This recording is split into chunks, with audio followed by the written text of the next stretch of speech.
Hoy es un día especial porque tenemos una visita escolar. Es un centro de formación profesional que ha venido aquí al Oceanographic para ver de qué forma presentamos nosotros las actividades educativas y de qué forma hacemos nuestra actividad educativa con respecto a niños, escolares y universitarios.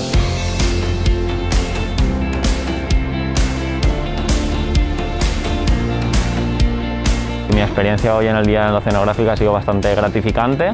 He aprendido que no todo es venir, ver animales e irte a casa, sino también todo el trabajo que hay detrás de todas las personas que forman parte de aquí.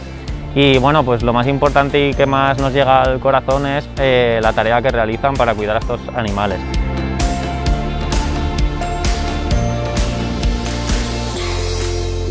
Hemos renovado la oferta educativa y hemos incluido los viajes del Oceanographic. Dos modalidades, un viaje en el que el Oceanographic viaja a tu cole, teniendo en cuenta las circunstancias del COVID, y la otra modalidad es que en el momento en que los coles lo decidan pueden visitar al Oceanographic con todas las medidas de seguridad que hemos instalado en nuestras instalaciones.